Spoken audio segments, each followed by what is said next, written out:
आज हम लोग बात करेंगे भारत के राजनीतिक और राजनेता के कारनामे के बारे में, लेकिन उससे पहले हम लोग थोड़ा सा भारत के इतिहास के बारे में जान लेते हैं। यही भारत में महाभारत हुआ और इसी भारत पे राजा युधिष्ठिर ने राज किया। भारत का इतिहास 4000 साल पुराना रहा है और काफ़ी राजवंशों ने भारत पे राज किया। उसी राजवंशों में से एक राजवंश है, एक वंश है मुगल वंश। मुगल वंश का शुरुआत भारत में 1526 ईस्वी में काबुल अफगान शासक जहारुद्दीन मोहम्मद बाबर ने पानीपत के पहले युद्ध में दिल्ली के सुल्तान इब्राहिम लोदी को हराया था, जिसके बाद उन्होंने भारत में पहली बार दिल्ली के सुल्तान के रूप में भारत में स्थान लिए थे। और रह गई बात मोहम्मद बाबर की। मोहम्मद बाबर कौन था? ये फरगानावादी से आया हुआ तुर्की मुस्लिम था। तिमुरिन सिपाह सलार मोहम्मद बाबर ने ही मुगल वंश का स्थापना किया था और इनके कम से कम 20 जनरेशन तक इन्होंने भारत पे राज किया। इनके जो अंतिम जनरेशन था, इनके अंतिम जो शासक थे और इनके अंतिम जो खानदान का वारिस था जो भारत पे राज किया था, वो था बहादुर शाह जफर।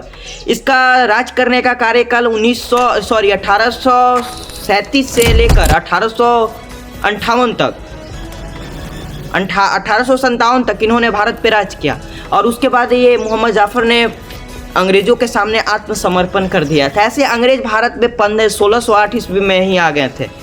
लेकिन आपने कहावत सुना है कि नहीं कि कितने लोग पहले आपके पैर पकड़ेंगे, फिर आपके उंगली पकड़ेंगे, फिर आपके हाथ पकड़ेंगे, फिर आपको मौका मिलता है आपके कॉलर पकड़ लेंगे। वैसा ही किया अंग्रेजों ने मुगल के साथ। ये शुरू में जब आए थे तभी व्यापार के उद्देश्य से आए थे, लेकिन हमारा मेन मुद्दा है इस वीडियो का, वो मेन मुद्दा है जातिवाद।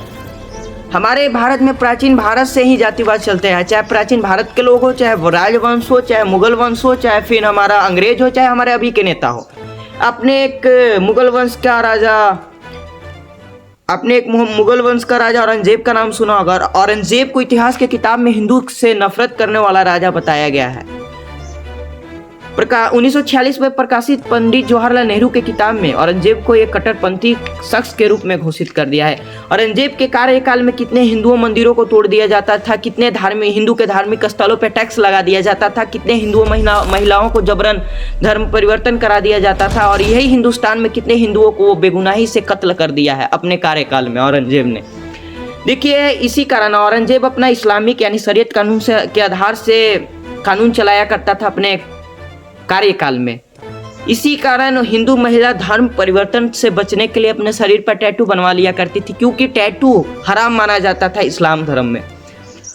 चाहे मुगल की बात हो गई, मुगल में क्या जातिवाद रहा है आपने जान लिया। और हम लोग अब बात करते हैं प्राचीन भारत में। प्राचीन भारत में सिर्फ ब्राह्मण को ही अधिकार था शिक्षा ग्रहण करने के लिए। राजपूत का कार्य था राजपाट और सिंहासन पे राज करना। वैश्य का कार्य था व्यापार करना और जो क्षुद्र जाति के लोग थे, ये तीनों लोगों का सेवा करना इनका सबसे मेन काम था और इनके साथ काफ़ी अत्याचार किया गया है। क्षुद्र लोग यानी SC/ST के साथ काफ़ी अत्याचार किया गया है प्राचीन भारत से ही। मुझे अभी बताओ कि जो लोग छुआछूत मानते हैं, क्या हॉस्पिटल में जाते हैं तो बोलते हैं कि डॉक्टर कौन सा जात का है या कौन सा कास्ट का है। और अगर आप हॉस्पिटल में जाते हो, ब्लड की आपकी ज़रूरत रहती है तो आप ब्लड लेते टाइम तो नहीं पूछते हो। ये सिर्फ हमारे समाज में और सोसाइटी में एक समझिए तो घृणा फैलाने वाली बात कितने 2-4 लोग कर देते हैं, जिसके कारण हमें मन मोटाव होने लगता है। और ये मैं आपको बताऊं, प्राचीन भारत की बात रह गई। अब हम लोग अंग्रेज की कार्यकाल की बात करते हैं। अंग्रेज के शासन में जनरल कास्ट के लोगों को ऊंचा रैंक का नौकरियां दिया करते थे अंग्रेज, और जो SC/ST के लोग थे उनको छोटा नौकरियां दिया करते, पोस्ट की नौकरियां दिया करते थे। कम पैसा में SC/ST से ज़्यादा काम करवाते थे और काफ़ी कम सुविधा इनको मिलता था और इनके साथ काफ़ी भेदभाव भी किया जाता था। लेकिन जनरल कास्ट के लोगों को काफ़ी ऊंची पद की नौकरियां दी जाती थी, काफ़ी कम काम करना पड़ता था और काफ़ी फैसिलिटी मिलती थी इनको। देखिए, आपको मैं बताऊं कि एक घर के 2 भाई हैं, मानिए किसी थर्ड पर्सन एक भाई को हेलीकॉप्टर पर बैठाता है, एक भाई को कार पर बैठाता है, तो दोनों में उस थर्ड पर्सन से नफरत करने से ज़्यादा इन दोनों के बीच में आपसी कलेश स्टार्ट हो जाएगा कि यार इसमें क्या है, मुझ में क्यों नहीं है, और इनमें मनमुटाव और इनको एक दूसरे के प्रति काफ़ी नफरत दिल में भरने लगेगा। वैसा ही किया अंग्रेजों ने भी। अब हम लोग बात करते हैं अपने अभी के नेता के लिए। आज भारत में हिंदू है तो सिर्फ वो BJP को सपोर्ट करेगा, मुस्लिम है तो सिर्फ वो कांग्रेस को सपोर्ट करेगा, अगर उसी में से मानिए यादव है तो वो RJD को सपोर्ट करेगा, ये आज का एक पॉलिटिक्स गेम बहुत गंदा है, सिर्फ जातिवाद पे चल रहा है। अगर हम जातिवाद को ख़त्म नहीं करते हैं तो आगे चल के हम कभी विकसित हो ही नहीं पाएंगे, हमारे देश का विकास हो ही नहीं पाएगा। मैं आपको बताऊं कि जातिवाद की पहले हम लोग वोट की बात करते हैं। जब 1951 और 52 के बीच में युद्ध हो रहा था, वोट हो रहा था, तो वोट होते टाइम पूरे दुनिया का नज़र था कि भारत का चुनाव विफल हो जाएगा। लेकिन उस वक्त पे उस समय के नेता, उस समय के चुनाव आयोग ने काफ़ी अच्छे से मतदान कराया। और आपको मैं एक चीज़ और बता रहा हूँ कि जिस वक्त पे ये चुनाव हुआ था उस समय 17% लोग, दुनिया के 17% लोग वोट किए थे और एक वोट का खर्चा 60 पैसा पड़ा था एक वोट पे।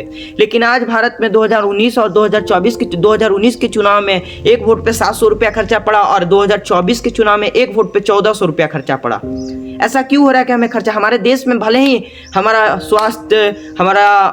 देश में भले ही स्वास्थ्य की व्यवस्था खराब हो, हमारे देश में भले ही सड़क अच्छे ना हो, भले ही पुल अच्छे ना हो, हमारे देश में भले ही लाइट अच्छी ना रहे, टाइम समय पर ना रहे, भले ही हमारे देश में सिंचाई की व्यवस्था खत्म हो जाए, भले ही हमारे देश में रोड ना रहे, फिर भी हमारे नेताजी चुनाव में खर्चा करने में कंजूसी नहीं करते हैं। बाकी सब चीज़ पर ध्यान दिया जाए या ना दिया जाए, लेकिन चुनाव में खर्चा करने में कंजूसी नहीं करते हैं। अब हम लोग बात करते हैं कि आखिर